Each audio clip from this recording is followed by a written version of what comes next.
दोस्तों, वास्तु शस्त्र और ज्योतिष शस्त्र हमारे जीवन के दो अभिन्न अंग हैं। हमारे द्वारा किए गए प्रत्येक कार्य का फल हमें इन्हीं के अनुसार मिलता है।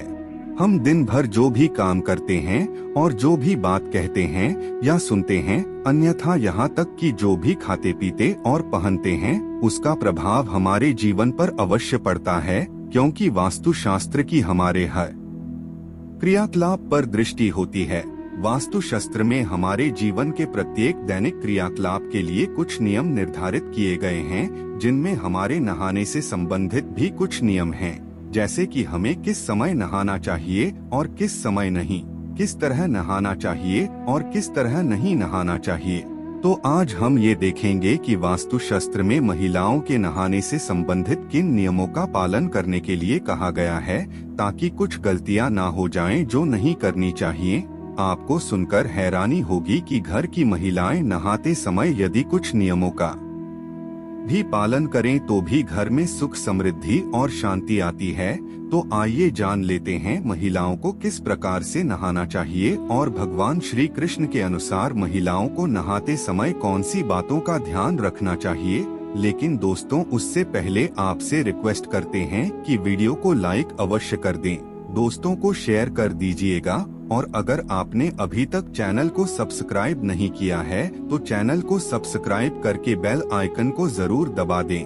पहली बात, महिलाओं को सुबह जल्दी उठकर सबसे पहले स्नान करना चाहिए, उसके बाद ही रसोई घर में प्रवेश करना चाहिए। वैसे तो शास्त्रों में ब्रह्मा मुहूर्त में उठकर स्नान करने को सबसे शुभ माना गया है, क्योंकि ये देवताओं के स्नान का समय है, लेकिन ये संभव नहीं हो पाता है।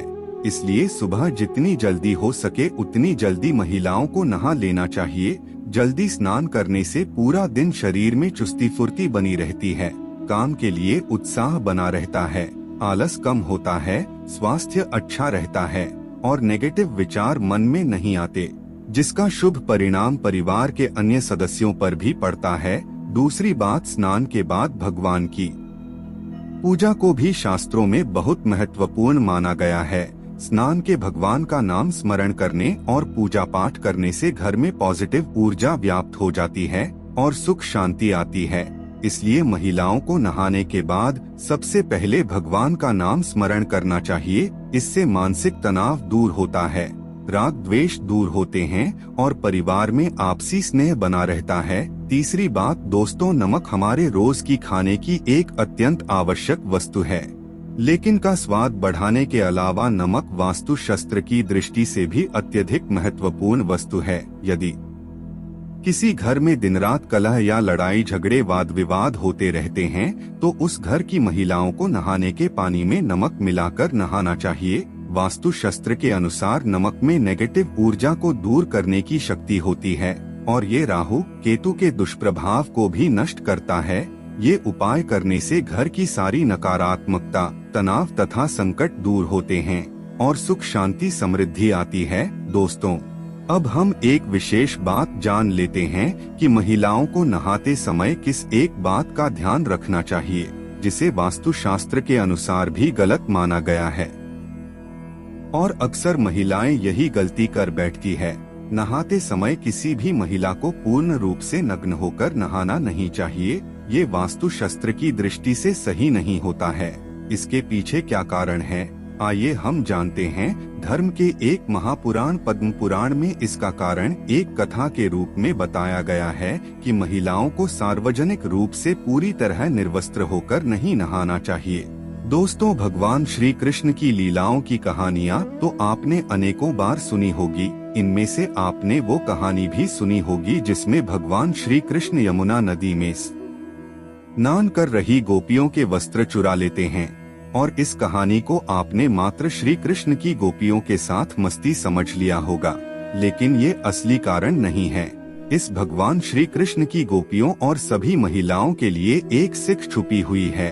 जब भगवान श्री कृष्ण गोपियों के वस्त्र चुरा लेते हैं और फिर वहीं पास में ही कदम के पेड़ पर बैठकर मजे से बांसुरी बजाते हैं, तो गोपियां समझ जाती है कि उनके वस्त्र श्री कृष्ण ने ही चुराए हैं, तो वे अपने वस्त्र वापस देने की याचना करती है।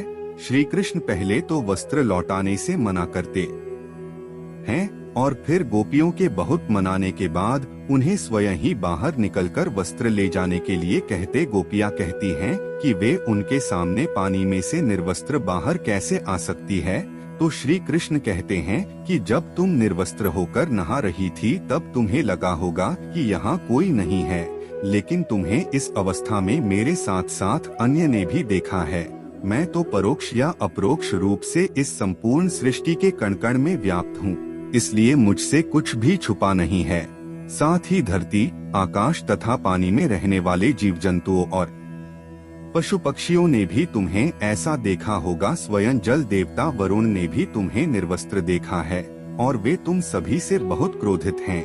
वे आगे कहते हैं कि पद्म पुराण के अनुसार जब हम नहाते हैं तब हमारे पूर्वज हमारे आसपास होते हैं और हमारे वस्त्रों में से गिरने वाले पानी को ग्रहण करते हैं। निर्वस्त्र स्नान करने से वे ऐसा नहीं कर पाते और अतृप्त होकर हमसे क्रोधित हो जाते हैं।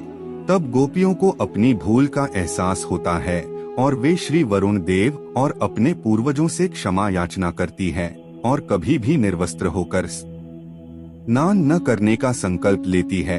भगवान श्री कृष्ण उन्हें उनके वस्त्र लौटा देते हैं। इसलिए दोस्तों, तभी से कहा जाता है कि महिलाओं को विशेष रूप से सार्वजनिक स्थानों पर कभी भी निर्वस्त्र होकर नहाना नहीं चाहिए। आपको बता दें कि कभी भी नहाते समय नकारात्मक विचार नहीं लाने चाहिए, क्योंकि इसका सीधा असर हमारे सबकॉन्शियस माइंड पर पड़ता है। दोस्तों, नहाने से पहले कोई किसी तरह की सुगंधित चीज नहीं लगानी चाहिए और अगर बाल भी धो रहे हैं तो अपने बालों में शिकाकाई जरूर लगाएं, क्योंकि ऐसा करने से न केवल बालों को मजबूती मिलती है बल्कि यह आपको पॉजिटिव विचारों से भरपूर रखती है।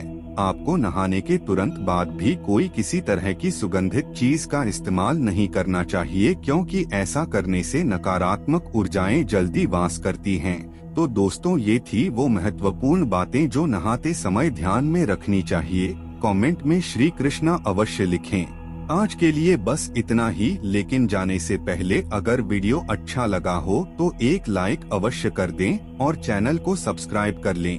वीडियो के अंत तक बने रहने के लिए आप सभी का बहुत बहुत धन्यवाद दोस्त।